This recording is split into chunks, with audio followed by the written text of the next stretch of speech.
महाविकास आघाडीच्या पत्रकार परिषदेला काँग्रेस प्रदेशाध्यक्ष नाना पटोले गैरहजर होते, तर विजय वडेट्टीवार यांना निमंत्रण नव्हतं। त्यामुळे वेगळी चर्चा सुरू झाली। मग यातली ही बिघाडी नेमकी कोणामुळे झाली?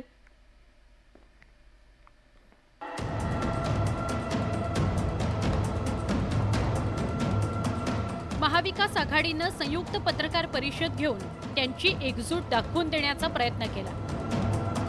भाजपच्या नरेटिव्हवरही जोरदार हल्लाबोल केला। मात्र काँग्रेसचे प्रदेशाध्यक्ष नाना पटोले आणि विरोधी पक्षनेते विजय वडेट्टीवार यावेळी उपस्थित नव्हते। त्यामुळे व्हायची ती चर्चा झालीच। नाना पटोले आणि संजय राऊत यांच्यात गेल्या 6 महिन्यांपासून राजकीय जुगलबंदी सुरू आहे। तसंच सांगलीतल्या जागेवरूनही दोन्ही नेत्यांमध्ये चांगलीच गरमागरमी झाली होती। त्यामुळे नाना पटोले गैरहजर राहिल्याची चर्चा रंगली होती। आज वेळेवर हा प्रोग्राम तयार झाला।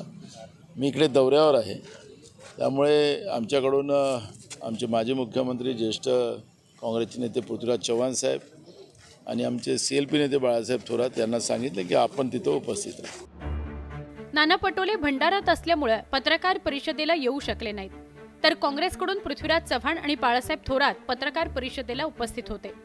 मात्र विजय वडेट्टीवारही पत्रकार परिषदेला नसल्यामुळे पुन्हा चर्चेला उधाण आलं। नाही, मला माहीत नाही, मला काही त्या बैठकीमध्ये निमंत्रण नाही आहे। जर असतं तर मला माहीत झालं असता एजेंडा बैठकीचा, परंतु आज माझ्याकडे ती माहिती नाही।